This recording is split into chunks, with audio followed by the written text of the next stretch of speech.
Жақсылардың үлгісі жанып тұрған шамдай, шешендердің сөздері ағып тұрған балдай дейді қазақ. Армысыз қадірлі көрермен, Жетісу арнасының эфирінде Ділмар тележобасы.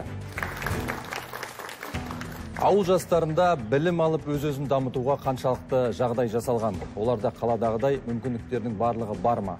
Бүгінгі хабарымыздың қатысушылары осы тақырып төңірегінде өзара пікір таластырады.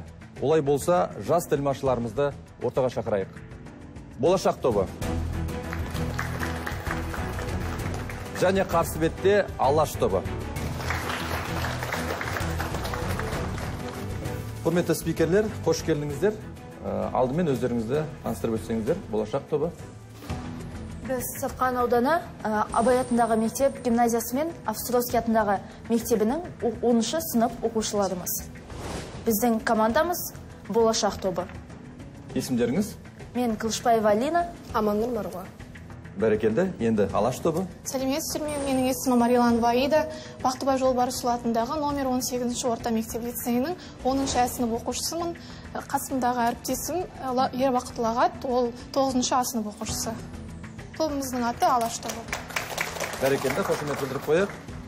Қатысушыларымыз жақсылап дайындалып келген шығар деген ойдамыз. Ал енді осы сөз сайысына баға беретін сарапшыларымызбен таныстырайық. Қазақстан Республикасы Оқу ағарту министрлігінің Республикалық оқу әдістемелік орталығының пікір сайысы бойынша эксперті Гауфария Ахметқызы. Және жеке кәсіпкер Камал Қажымұханұлы.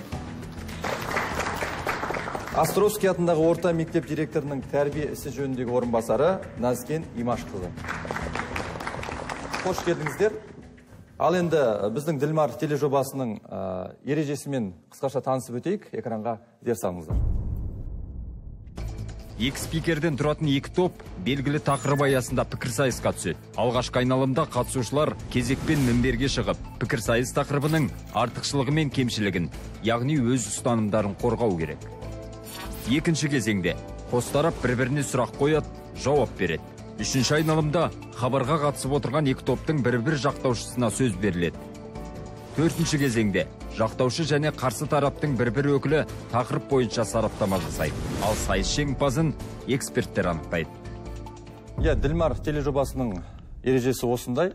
Екі топтың енді сөз сайысын бастамас бұрын бүгінгі тақырып бойынша біздің қала тұрғындары не ойлайды екен? Экранға тағы да бір зер салып көрейік. Егер де бұрынғы заман болса, онда қаланың балалары әрине олардың мүмкіндігі үлкен деп айтар едім. Қазір мына интернет бар кезде, ауылың не, далаң не, өзінің ынтасы болса, білім алуға, ой өрісін дамытуға интернеттің керемет енді. Әсіресе жастарға мен қызығатын да сол. Ауыл кішкене болса да ақсап тұр ғой бәр жағынан да. Әлі сол дамып келе жатқан еліміздің әлі талай әлі ауқатының несі жетпей жатқандықтан ба, ауылда әлі кішкене болса да жастардың бәрі қалаға қарай келіп жатыр. Сондықтан ол қалада бәріміздің де бала шаға сол қалаға келіп, білім алып, қаладан дамып, кәдімгідей өсіп, қызмет жасап, ары қарай өздерін дамытып жатыр. Сондықтан мен ойлаймын, негізі қалада көбірек сияқты ғой. Айтпаса ауылда өзің неге жүрмейсің, мысалы? Ауылда да бар ғой үйірмелер неше түрлі. Ауылда да бар, жақсы мұғалімдер бар. Ауылда да, қазір бүкіл ауылда да интернет бар ғой. Адамның өзіне де байланысты ғой. Мен ойымша, негізі қалада деп ойлаймын. Себебі чем біздің ауылдан қарағанда енді, чем қалада жаңағындай үйірмелер көп, және де үйірмеге қатысуға мүмкіндіктер көп. Ауылдың жаңағы балаларына, оларға жаңағындай білім жағынан болса кішкене төмендік бар да, себебі ол жаңағы қамтылмаған көп нәрсе істемейді, мысалы мектептерде сондай нәрселермен кішкене қиналады да балалар. Қалада жаңағындай көптеген үйірмелер бар. Менің ойымша, қазір екі тарапта да мүмкіндік бірдей сияқты. Жаңағы дәл осы қаладағыдай, ауылда да қазір үйірмелер ашылып жатыр, Құдайға шүкір, дамып жатыр. Бизнесмендер жағынан көмек болып жатыр, қолдау көрсетіп, балаларға үйірмелер ашып жатыр, спорттық кешендер ашып жатыр. Интернетте қазіргі таңда бұрынғыдай емес, интернетте дамып келе жатыр, ауылда жақсы интернетте істейді. Сондықтан мен ойлаймын, дәл қаладағындай да ауылда қазіргі таңда мүмкіндіктер жасалып жатыр. Жерде интернет сеть бар, ауылдарда жоқ. Үйірмелер ауылда болса, олар платный болады. Оған ақша төлейді. Ал қалада тегін үйірмелер көп.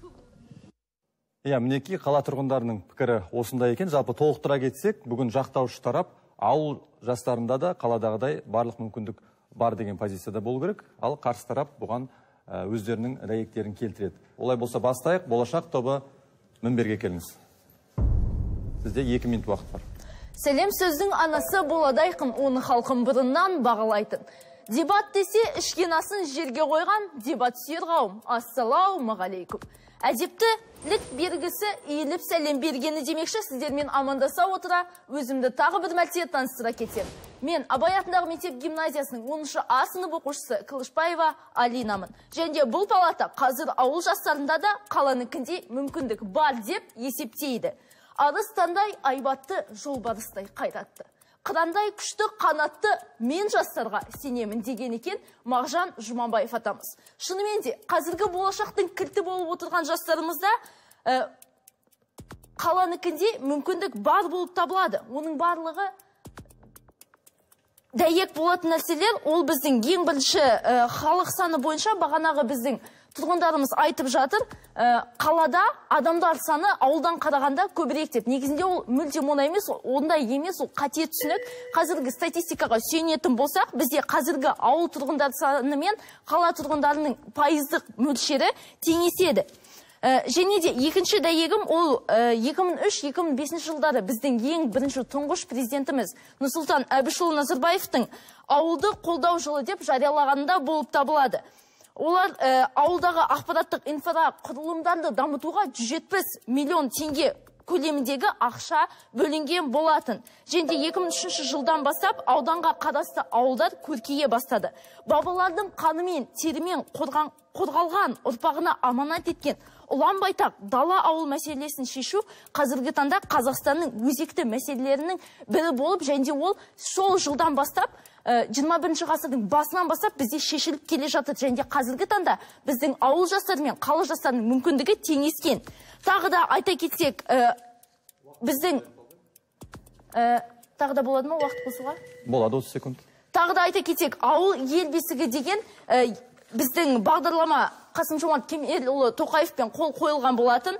Және 2019-2020 жылдары ауыл ел бесігі аясында 480 ауылды дамытуға 106 миллиард теңге көлемінде ақша бөлінген болатын. Және де ол жерде бізде мектептер, мәдениет үйлері барлығы салынды. Яғни тағы да біз халықтың, тұрғынның оймен келіспейміз. Бізде үкімет тарапынан тегін фракциялар, неше түрлі үйірмелер бар болып табылады. Рахмет. Қорытындылай келе, бүгінде біз Қарадомалақ қарапайым ауылдың балалары қаланың балаларымен мүмкіндіктері теңескен деп есептейміз. Материалдық жағынан да, рухани жағынан да. Назарларыңызға рахмет. Рахмет. Алина, жалпы мемлекет тарапынан ауылға көп жағдай жасалып жатыр деп айтып отыр. Қарсы тарап не айтар екен, тыңдап көрейік. Сәлеметсіздер ме, құрметті қазылар алқасы, қарсылас топ, парламентарий. Бүгінгі біздің талқыланып отырған мәселе қазір ауыл жастарында да қаланыкінде мүмкіндік бар. Біздің қарсы тарап айтып кеткендей, бұл жерде біздің ойымызша үкімет тарапынан бөлініп отырған көңіл әлі де дамуға жеткен жоқ. Оны біз қайдан көре аламыз? Қала жастарының мүмкіндігі ауыл жастарынан көбірек деген пікір бүгінгі біздің позициямыз болып отыр. Енді осын біз дәлелдеп кететін боламыз. Күш білімде демекші, екі тараптың да жастарының басты мәселесі ол білім алу болып отыр. Біз Подари Life.ру сайтынан алынған мәліметке сүйенетін болсақ, қазіргі таңда жастардың ауылда тұратын бөлігінің 60% қалаға кетуге бейім. Ал оған себеп мүмкін бар болар? Әрине бар. Қазіргі 13-11 сыныптар қалаға келіп, ұлттық бірыңғай тестілеуге дайындалуға жан-жақты ресурстар іздейді. Ал ауылда оған шектеу, ол ауылдағы мамандардың санының жетіспеушілігі болып табылады деген біз пікірдеміз. Және де қалада ұлттық бірыңғай тестілеуге дайындайтын арнайы оқу орталықтары бар. Ол ақылы түрде жүргізіледі. Және де біз осы жерде білімге салынған инвестиция ешқашан жойылмайтындығын, және де оның еселеп қайтатындығын атап өткіміз келіп отыр. Бос уақытты тиімді пайдалану да қала жастарының басты мүмкіндігі болып табылады деген пікірді біз сіздерге қазір ұсынғымыз келіп отыр. Мысалы, кез келген қалада оқушылар сарайы өз жұмысын атқаруда. Ол мекеменің басты қызметі әрі мақсаты болып, оқушылардың сабақтан тыс уақытында тегін әрі пайдалы үйірмелермен қамтамасыз етілуі деген пікірді сіздерге ұсынып отырмыз. Оқушылардың бұл үйірмеге қатысудағы басты артықшылығы не болып табылады? Олар болашақта осы іске қалай икемдігін бала кезінен түсінеді де, болашақта мамандық таңдауға ол өзінің бір көмегін тигізе алады деп те біз айта аламыз. Ендігі спорт жайлы әңгіме айта кететін болсам, қалалық жерде де, ауылдық жерде де спортқа бейім балалардың бар екендігін, барлығымызға бейім екендігі түсінікті. Енді қала балаларында барлығы түсінікті, олар үшін спорттық кешендер өзінің жұмысын жаппай жалғастырып жатыр, ал ауыл балаларында ондай мүмкіндік өкінішке орай жоқ. Олар қалаға келіп, спорттық жарыстарға дайындалып, одан ары қарай өздерін жетістікке жеткізетін жолда көрсетеді, және оның артында тиімсіз факторлар бар екенін біз осы жерде атап өткіміз келеді. Ол баланың бос уақыты, жолға кеткен транспорттың ақысы, оның барлығы балаға теріс әсер етеді. Ендігі қаладағы қызықты өмір жайлы айта кететін болсам, қалада мәдениет толықтай дамыған, танымдық деңгейді арттыру мақсатында түрлі мәдени орындарды біз атап өте аламыз. Ол музейлер, театрларды жатқызамыз. Осыған орай баланың өзінің патриотизмдық сезімі мен тарихын білуге ынталандырады деп те айта аламыз. Ол жайлы мен әріптесім толықтырып айта кететін болады. Ендігі біздің қаламыздағы қандай орындар бар, оларға да тоқталып кетуіміз керек. Уақыт қайттан. Музейлер, Бекен Римов атындағы театр, олар мектептегі балаларды барлығын санын жинап, сол қойылымдарға апарып қатыстырады. Ол жерде басты мәселе адами құндылықтар мен тарихқа шолу болып қатысты деген ойдамыз. Енді қорытындылай кететін болсам, біз қарсы тараптың айтқандарымен толықтай келіспейміз. Және де біздің қаладағы жастардың мүмкіндігі ауылдікіне қарағанда жоғарырақ. Рахмет, сөзімді аяқтаймын. Жақсы, рахмет. Аида, өзіңіз ауылға барып тұрасыз ба? Иә. Ауылдың өмірі қызық па, қаланыкіне? Айта алмас едім олай. Қарсын. Яғни тезірек қалаға асығасыз, иә? Қалаға асығам. Жалпы Аиданың сөзінде көбіне балалар бос уақытын тиімді өткізеді деп отырсыз, иә, қалада? Жақтаушы тараптан келе қойыңыздар, Марғұла. Сәлем сөздің анасы, ұғын қазақ баласы, бір ауыз сөз сәлеммен нұрлы сауа баласы. Ел қылатын бар елді, сәлем сөзі кәделі. Түзеймін десең әлемді, түзе әуелі сәлемді дегелі, сіздермен амандасып, өзімді тағы да бір рет таныстыра кетсем. Армысыздар батыр баба ұрпақтары. Мен Сарқан қаласының намысын қорғап келіп отырған Николай Островский атындағы мектеп-лицейінің 10-шы сынып оқушысы Аманнұр Марғуа және болашақ командасының 2-ші спикері. Тақырыпты қайталай кетсем, ауыл жастарында да қаланы күндей мүмкіндік бар. Ойымды бірден қарсылықтан бастасам, қарсылас палата лидерінің айтуы бойынша қалада өмір қызығырақ. Бірақ сіздер неге олай ойлайсыздар? Ауылда да өмір қызықтырақ. Ауылдағы қазір статистикаға сүйенетін болсақ, ел тұрғындарының 45%-ы қазіргі таңда ауылда тұрады. 45% дегеніміз не? 100%-ың 45% дегеніміз ол жартысы емес пе? Жартысы болған кезде адамдардың қазіргі санасында, мысалы, қай жерде мүмкіндік көбірек болса, олар сол жерге қарай тұрақтана бастайды. Ал статистикаларға қарайтын болсақ, жарты, яғни Қазақстан Республикасының тұрғындарының жартысы бізде қалада емес, және ауылда да тұрып жатқандықтан мүмкіндігі бар жаққа қарай адамдардың көшуіне қарап біз олардың өмірлерінің, яғни ауылда да қызық екенін айта аламыз. Және де қарсылас палата лидерінің айтуынша бос уақытын тиімді пайдалануға бізде ауылда жақсы жағдай жасалмаған екен. Алсағыңа жалын, жақындағыңа сүйен демекші, өзіміз алысқа бармай Сарқан қаласының жанында орналасқан Алмалы ауылы туралы айта кетсем. Қазіргі таңда Алмалы ауылында бізде 11 сыныптық мектептерде қазақ және орыс балаларын білім нәрімен сусындатып отыр. Жаңартылған бағдарлама, жаңартылған кітаптар. Сонымен қатар жас мамандарды да дайындап отыр. Сонымен қатар айта кетсем, ауыл ел бесігі деген бағдарламаның өзінде қазіргі таңда ауылға дипломмен деген бағдарламалардың барлығын қоса отыра, жас мамандардың, яғни білікті мамандардың барлығы қазіргі таңда көбінесе ауылға жіберіліп жатыр. Тағы да қарсы шыға кетсем, ұбт-ға дайындалуға сол жақта, яғни ауылда көптеген шектеулер қойылған екен. Бірақ қазіргі таңда 21-ші ғасыр, яғни цифрлы Қазақстанның дамыған уақытында онлайн курстарда бар ұбт-ға дайындалатын. Тіпті кейбір қалалардың өзінде ұбт-ға дайындайтын орталықтар жоқ. тек өте үлкен қалаларда болады деп біз нақты айта аламыз. Мамандар мен орталықтардың жоқтығы ешқашанда ұбт-ға дайындалуға кедергі келтіре алмайды. Себебі қазіргі таңда біз барлығымыз білетін болсақ, онлайн курстар, мысалы келтіре кетейін, ЖОО дегенде онлайн курстар бар, яғни ұбт-ға дайындайтын, 140-та бар, алтын белгі дейтіндер де бар. Егер де біздің кішкентай қалаларымызда, мысалы ұбт-ға дайындайтын орталықтар болмайтын болса, біз оларға онлайн түрде қатыса аламыз. Мысалы ретінде мен өзімді келтіре аламын.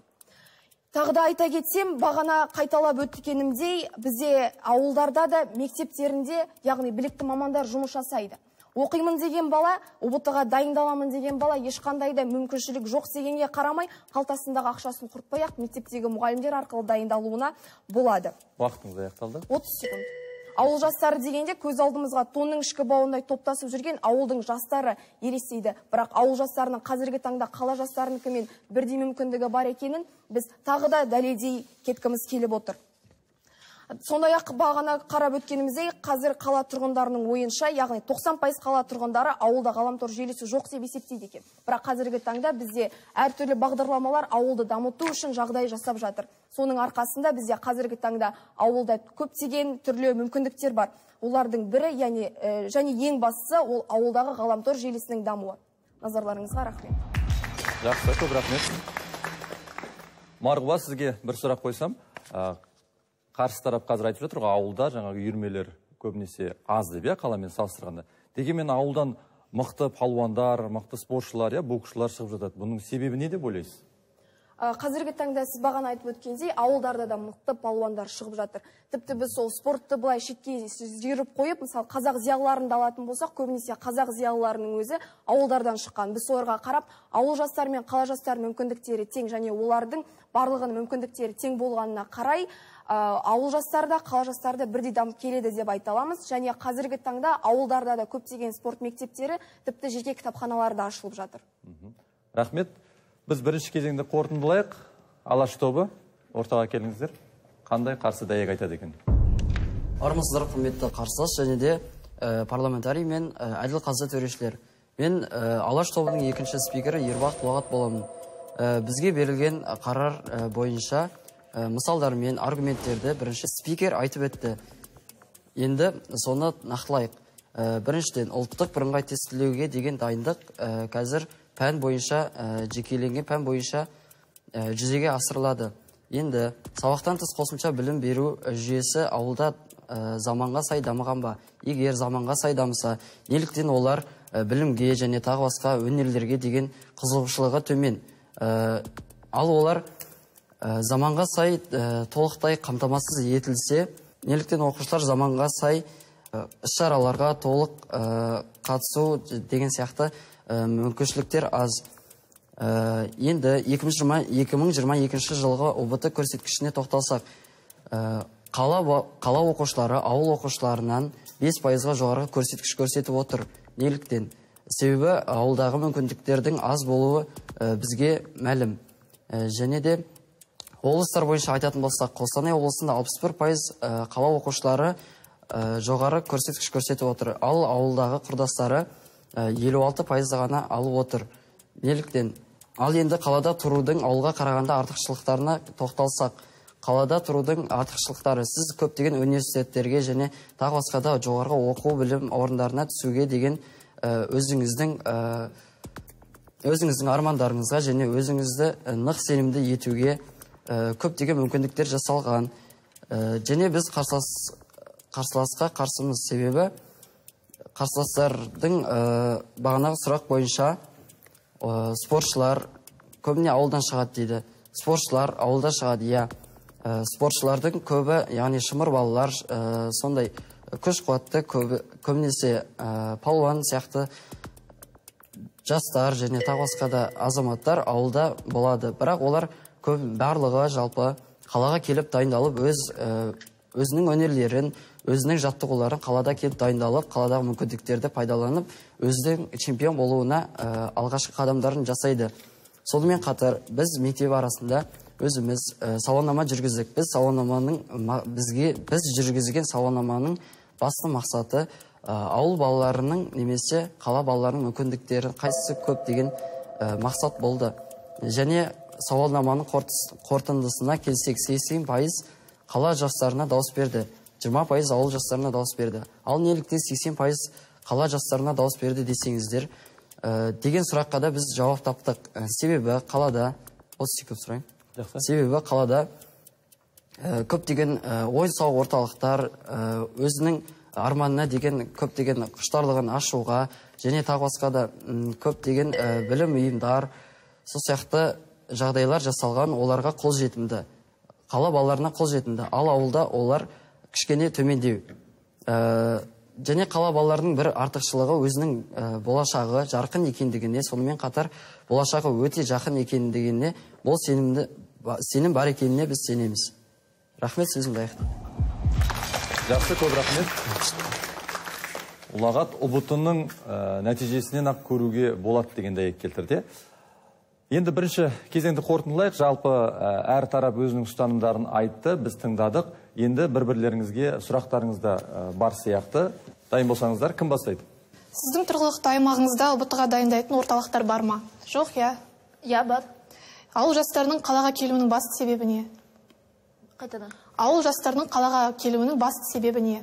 Бұл мәлімет сіз қайдан алып тұрсыз? Жақсы. Жастар арасында басты мәселе білім екендігі рас па? Я. Не үшін қалаға ұбт-ға дайындыққа келеді жастар арасы? Қазіргі таңда жастарымыз бізде қалаға сабылып, оған өздерінің қаражатын құртып жатқан жоқ. Себебі біріншіден бізде өзімізді де алып қарастырайық. Бағана спикер айтып кеткенде, бізде қазіргі таңда онлайн курстарға қатысу дейтін мүмкіндік бар. Екіншіден біздің Сарқан ауданымыздағы білікті маман Үгітхан Жеке деген кісіні мысал ретінде алып қарастырғым келеді. Ол кісінің жіберген түлектерінің ең жоғарғы балы 106 бал болып табылады. Яғни біздің Сарқан ауданымызда да білікті мамандар бар ұбт-ға дайындайтын. Ол үшін қалаға барып қажет емес. Жақсы, рахмет. Ауылда жастар бос уақытын қалай өткізеді сіздің пікіріңіз бойынша? Әр түрлі өткізеді. Кейбір балалар спорт үйірмелерімен айналысады. Бағана айтып кеткенде 2019-2020 жылдардың аралығында статистикаға сүйенетін болсақ, 175 дене шынықтыру, сауықтыру кешендері және де 1213 мәдениет үйлері ашылған болатын. Яғни қазіргі таңда біздің жастарымыз өзінің бос уақыттарын сол орындарда өткізеді. Рахмет. Ауылда заманға сай білім беру жүйесі қамтамасыз етілген бе сіздің ойыңыз бойынша? Я, өйткені бұл жерде мен мысал ретінде дипломмен ауылға дейтін бағдарламаны да келтіре кеткім келеді. Қазіргі таңда білікті мамандарымыз ауылға дипломмен жөнелтіліп жатыр. Және жастарымыз соның арқасында білімді, сапалы болашақтың кілті болып табылады. Рахмет, сұрағым аяқталды. Болашақ тобы, сұрақтарыңыз бар ма? Бағана сіз айтып кеткен боласынсыз, іс-шараларға толық қатысуға мүмкіншіліктері аз деп. Неліктен? Неге сіздер олай ойлайсыздар? Менде ондай сөз болмады. Спикерді. Себебі бізде қазіргі таңда ауылда көптеген үйірмелердің сапасының төмендігі 2022 жылға көптеген мәліметтерге сүйенсек, ruh.kz сайтынан алынған көптеген мәліметтерге сүйенсек, ондағы сапалар әлі жақсарту үстінде. Олар қазіргі таңда жақсы дамыған ба, әлде дамыған жоқ па, сапасына сайма екені бізге белгісіз. Жақсы, рахмет. Енді мен сұрақ қоя кетсем, айтуыңыз бойынша ауылдардағы ұбт көрсеткіштері өте төмен екен. Бірақ қазіргі таңда тек ауылдардағы емес, тіпті қалалардың өзінде ұбт көрсеткіштері тым төмен деп бара жатыр. Тіпті 50 балдың өзін жинай алмай қалып жатырған қаланың тұрғындарын да көріп жүрміз. Соған айтарыңыз. Ауыл мен қала арасында ұбт-ға тапсыру және ауылға берілген мүмкіндік бойынша ауыл квотасы деген бөлінген. Ауыл квотасын егер сіздердің пікірлеріңіз бойынша ауыл мен қала мүмкіндіктері бірдей болса, неліктен қала квотасы деген сияқты білім беру жүйесі берілмеген? Сондықтан да ауыл квотасы арқылы мүмкін түсіп жатыр. Және бұл жерде айта кететін зат, қала балалары сіздердің айтуларыңыз бойынша ұпайлары төмен, бірақ сонда да қала жастары мен ауыл жастарының көрсеткіштері салыстырғанда олардың арасында айырмашылық бар. Қала жастары басымырақ көрсеткіш көрсеткен. Және сіздер бағанадан бері айтып жатсыздар, ауыл жастарында спорт мектебіне үйірмелерге баратын мүмкіндік жоқ деп. Неліктен айтып жатырсыздар? Өйткені интернеттегі дәйектерге, нақты дәйектерге сүйенетін болсақ, көптеген спорт үйірмелері ауылдарда ашылған. Біз оған нақты дәйек естімедік сіздерден. Енді осы жерде айта кететін болсақ, ауыл балалары қалаға келіп қатынайды деген сөз бізде болды. Олар спорт секциясына мүлде қатыспайды деген сөз бізде келмеді. Олар қалаға келіп қатынайды деген сөз болды. Енді сіздердің ойларыңызша қалаға келіп қатынайды дегені ол ауылда ондай орындар жоқ деген нәрсеге әкеліп соқтырып отыр. Және де тағы да айта кетсек, біз Түркістан.kz сайтынан алып отырған мәліметтерді, дәйектерді бағанадан бері айтып жатырмыз. Яғни бізде сауық кешендері ашылғаны жайлы бірнеше мәліметтер болды. Сонда сіздер сол мәліметтерді жоққа шығарасыздар ма? Қазір Қазақстан аумағында ауылдардың саны жеткілікті екендігі бізге барлығымызға белгілі. Бірақ біз өзіміздің білетін ауылдарымыз бойынша ол жерде сауықтыру орталықтары, үйірмелер жоқтың қасы. Мәселен, Сағабен ауылы, Матай станциясы, тағы Шекелі, жан-жақтар бар, Талдықорған маңындағы ауылдар жатқызып отырмыз біз соған. Біз өткені басқа алыс қалаларды, шалғай қалаларды алмадық. Тек Талдықорған қаласының қасындағы ауылдарды жатқызып отырмыз. Соңғы сұрақты қоя кетсем, лидердің айтуы бойынша қалада қызық екен. Қаланың қызықтарының, яғни ауылдың қызықтарына қарағанда қаланың қызықтарын нақты атап айтып берсеңіз. Мен ол жерде атап өттім, сіз мүмкін байқамаған боларсыз. Театр, музей және түрлі танымдық орталар іздедім. Ол жерге біз түрлі кітапханалар жатқыза аламыз, архивтер. Кітапханалар жатқызған себебіміз түрлі сирек кездесетін әдеби кітаптар, мүмкін ауылдың кітапханалары жоқ шығар, интернетте біз тауып оны дұрыс оқи алмайтын шығармыз. Және де театр, музей деп айтып өттім. Ол жерде түрлі қойылымдар болады, барлығымызға белгілі. Олардың тәрбиелік мәні бар ғой. Белгілі бір мәдени ортаға бейімдеу, қоғамдық орында баланың өзін қалай ұстау керек екенін көрсететін көрсеткіштерін. Қошемет білдіп қойық, әлі де ұзақ бір-бірімізбен пікір таластыратын сияқтымыз, өз ұстанымдарын өте жақсы қорғап жатыр деп ойлаймын. Жалпы жаңа болашақ тобы айтты, ауылда да үйірмелер бар, және тегін үйірмелер ашылып жатыр, оны өзіміз естіп біліп жатырмыз. Бірақ қарсы тарап айтып жатыр, ол үйірмелерде маман жетіспеуі мүмкін, жаңағы құрал жабдықтары жетпейді деген мәселені айтқысы келді деп ойлаймын. Енді оны 4-ші кезеңде осы сөзді қорытындылап, қарсы дәйектерді келтіреді деген ойдамыз. Дәл қазір сіздер дайындала беріңіздер, біз студия қонақтарына сөз берсек. Жалпы қай тарап сіздерді өз ұстанымдарына сендіре алды? Қандай алып қосар пікірлеріңіз бар? Сәлеметсіздер ме? Мен 18-ші орта мектептің 8А сынып оқушысы Думанур Бауыра боламын. Мен өз пікірімді қарсылас топқа қосқым келеді. Себебі ауыл жастарынан қарағанда қала жастарының мүмкіндігі көп. Себебі олардың интернет желісіне қарасақ та, олардың интернет желісі жақсырақ дамыған қалада. Және бос уақытында тиімді өткізе алады ауыл жастарынан қарағанда. Мен сөзімді аяқтаймын, рахмет. Тағы да қыздар, жігіттер кім пікір қосады? Армысыздар, қазақ елі. Мен Талдықорған қаласы номер 4-ші орта мектептің 10-ші А сынып оқушысы Ықсан Аяжанмын. Және бүгінгі пікірсайыс ойында мен жақтаушы тарапты қолдаймын. Себебі қазіргі таңда көзі ашық, көкірегі ояу жастардың заманы болғандықтан, ауыл жастары үшін де, қала жастары үшін де барынша мүмкіндіктер тең дәрежеде жүргізіліп жатыр. Және де қарсылас тарап, жақтаушы тарап өз ойларын аргумент және дәлелді ұтымды түрде жеткізген болатын. Және де мемлекет тарапынан да ауыл жастарына түрлі қолдау көрсетіліп отыр. Оған жаңағы айтып өткен бағдарламалар дәлел бола алады. Және де осы ойында ауыл жастары да, қала жастары да тең дәрежеде дамып келе жатыр деген ойды қолдаймын. Себебі біздің қазақ халқымыздың ақын жазушыларының өздері де осы қарапайым ауылдардан шыққан болатын. Рахмет. Кеш жарық, құрметті көрермендер және қазылар алқасы. Бүгінгі дебат ойыны өте қызық өтуде.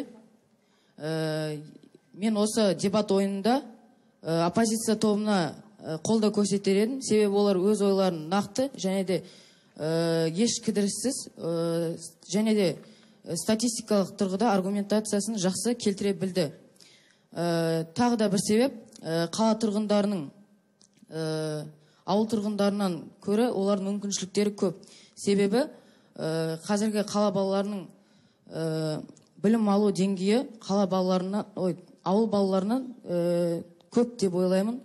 Және қала өмірінде өте қызықты нәрселер көп. Және қазіргі жас балалардың қызығушылығын арттыратын үйірмелер көп. Сол себептен ауыл балаларының осы қалаға келіп оқуын осы себеп.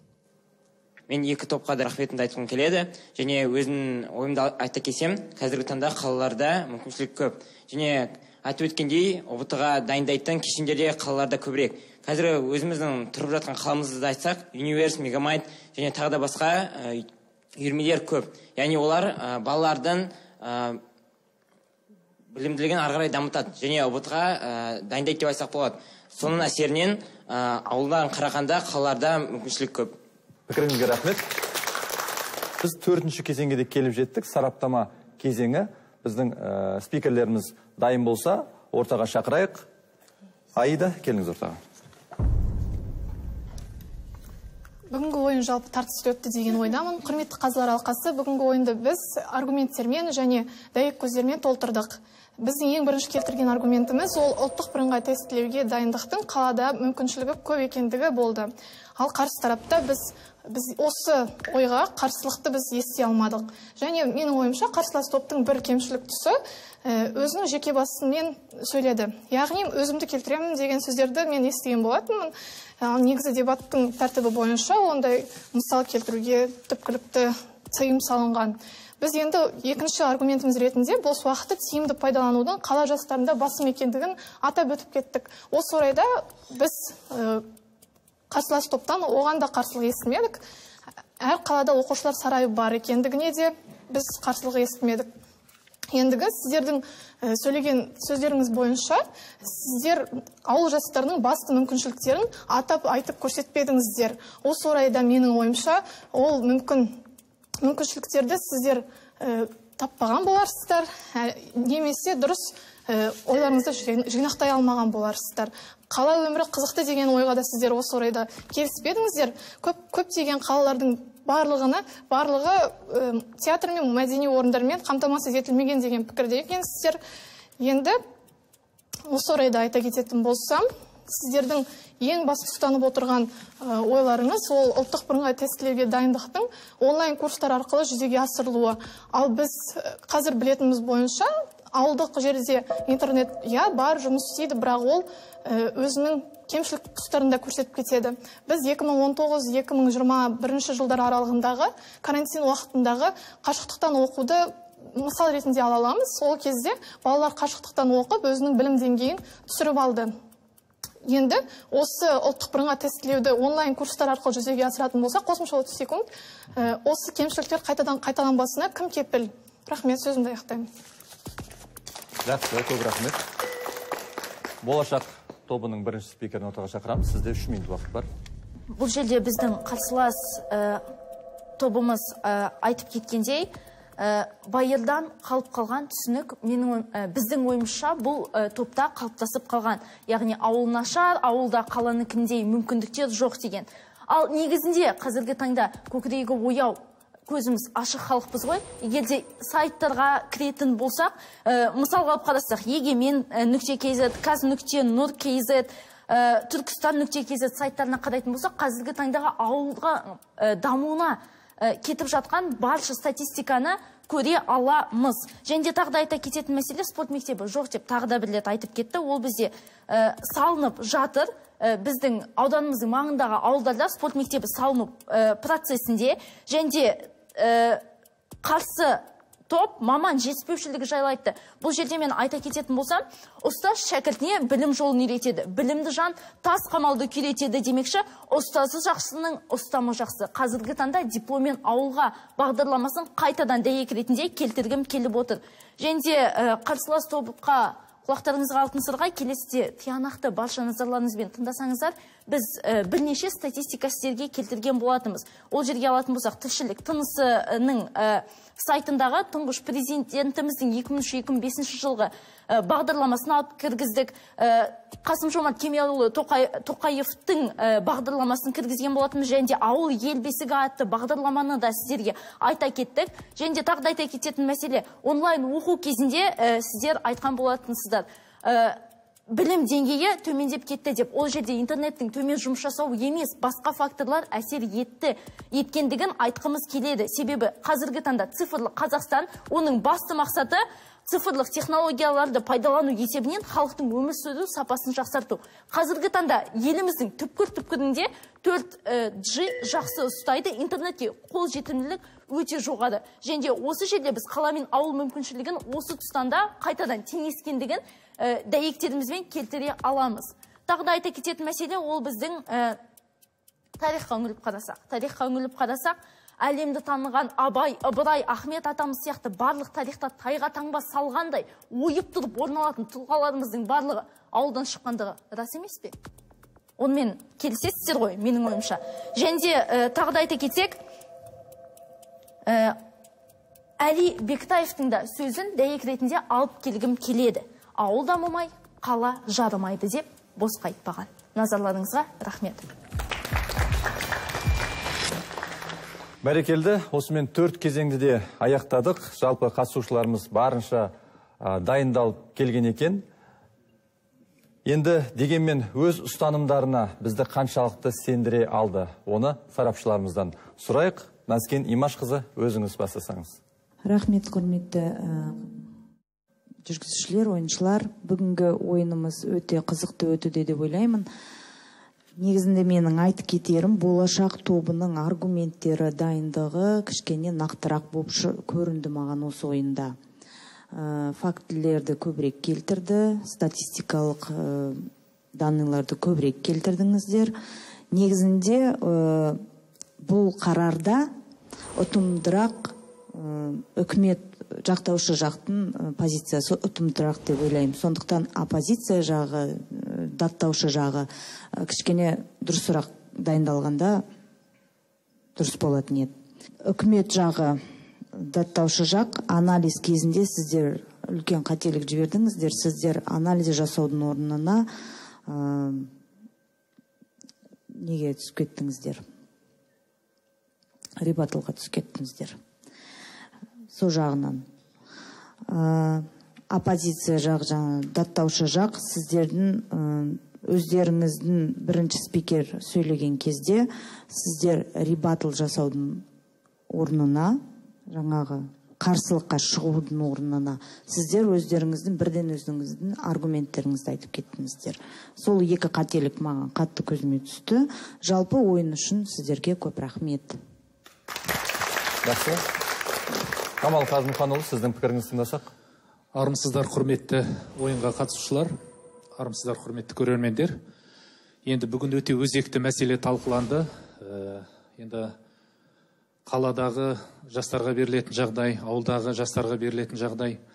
Бұл жерде енді менің көзқарасым бойынша жақтаушы топқа кішкене қиынырақ болып отыр. Өйткені бұлай нақты қазіргі жағдайды алатын болсақ, әрине қалалық жерде жағдай көп жасалған. Себебі қалада халық көп шоғырланғандықтан үкімет барлық нығметті көбінесе халықтың көп болған жерінде көрсету мақсатында барлық нысандар қала жерлерінде жасалынып отыр. Бірақ та Алаш тобының бұл жерде енді екі топтың да мен лидерларын мақтап кеткім келіп отыр. Әсіресе Алаш тобының лидері. Сіздің пікіріңіз, ой жеткізуіңіз өте жинақы болды. Нақты фактілермен айтып, және сұрақтарыңыз да өте жинақы, нақты қойылды. Спикер ұлағат басында кішкене пікірін жеткізуде сүрініп барып, бірақ артынан ойын жинақтап алды. Сізден де үлкен үміт күтеміз осы ойында. Тағы үлкен жетістіктерге жетеді деген сенімдеміз. Жалпы екі жақтың дайындығы менің көзқарасым бойынша бір деңгейде. Екі жақтың да мықты тұсы бар, шамалы бір олқылық жіберген тұстары бар. Бірақ дегенмен ойын болғаннан кейін әрине бір жақ басым болады. Оны соңында сарапшылар қорытындылап айтып жатамыз. Бірақ та жалпы мәселе 90%-ға ашылды деп ойлаймын. Дайындықтарыңыздың жақсы екенін көріп отырмын. Сәттілік сіздерге. Рахмет. Жақсы. Келесі сөз кезегі біздің Ділмар тележобасының тұрақты сарапшысы Гауфария Ахметқызында. Сәлеметсіздер ме, құрметті пікірсайысшылар, парламент, көрермендер. Енді бүгінгі біздің ойынның нәтижесі бәрімізге мәлім болып отыр. Солай ғой. Себебі тақырып өте өзекті. Бүгінгі күнде ауылдың жағдайы бәрімізге белгілі. Біздің енді екі топта со жағын толық қарастырған жоқ, өкінішке орай. Себебі бізде тек қана Талдықорған маңында ауылдар ғана бар емес, басқа жақтың да ауылдары күнделікті, мысалы осы біздің Жетісу телеарнасын көрсеңіздер де, қалай жан-жақтан бізді ауылдың өмірімен таныстырып отырады. Ал енді жалпы біздің ойынның ережесіне келсек, өкінішке орай екі топта ойын ережесін сақтамады. Бізде пікірсайыста сіздер білесіздер, ең бастысы ойын ережесі. Формат. Бүгінгі ойнап отырған форматымыз бізде қысқаша болса да, бірақ өте сондай ұтымды болу тиіс болып еді. Бірақ бірінші мысалы біздің ойыншы жақтаушы тараптың Алина. Кіріспеңіз өте ұзақ болып кетті де, өз міндетіңізді атқаруға уақытыңыз өте аз қалды. Және сіз енді ең бастысы бұл жерде кілтті сөздер дейміз, нақты сіз дефинициямен таныстыру керек едіңіз. Ауыл деген ол қандай, ауыл деген не, қала деген не, екеуін салыстырып.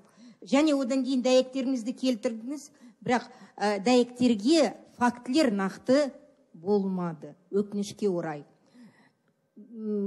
Бастапқы түрде сіздің шешендік өнеріңіз өте жақсы екен, ол көзге түсті.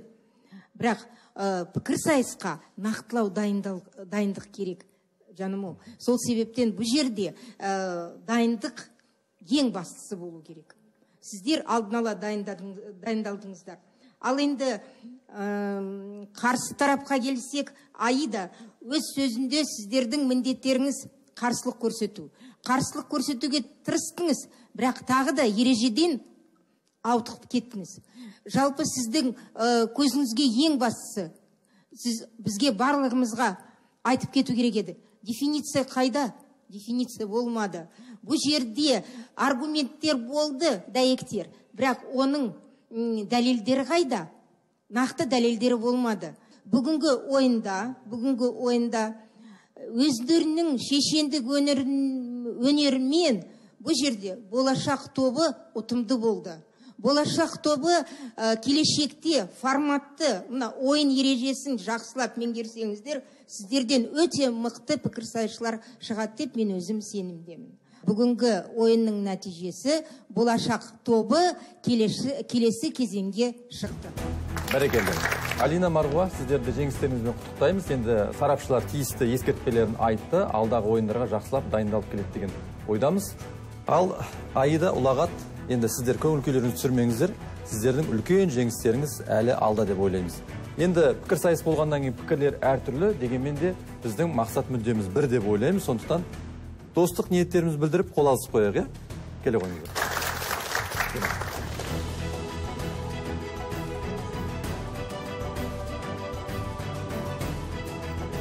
Бүгінгі жас тілмашыларымызды марапаттау үшін сарапшыларымызды ортаға шақырамыз. Құрметті пікірсайысшылар, бүгінгі ойынға сіздерге рахмет. Осы ойынның біздің бүгінгі ойынның демеушісі Қамал Қажымұханұлы. Бұл кісі бұрын студент кезінде пікірсайысқа қатысқан, қазір кәсіпкер, Бақанаста тұрады, Алматы облысында. Әтейлеп келіп осы ойынның эксперті болам, және осы ойынға кішігірім болса да сіздерге бір өз сыйлықтарын алып келді.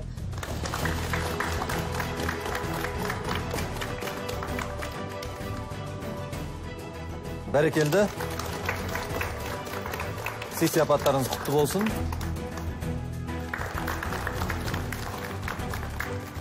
Қадірлі көрермен, Ділмар тележобасының бүгінгі саны осымен тәмам. Хабарды жүргізген Мұрат Жұмабай, мақсаты айқын, мұраты биік жастарымыз көп болсын. Аман сау болыңыздар.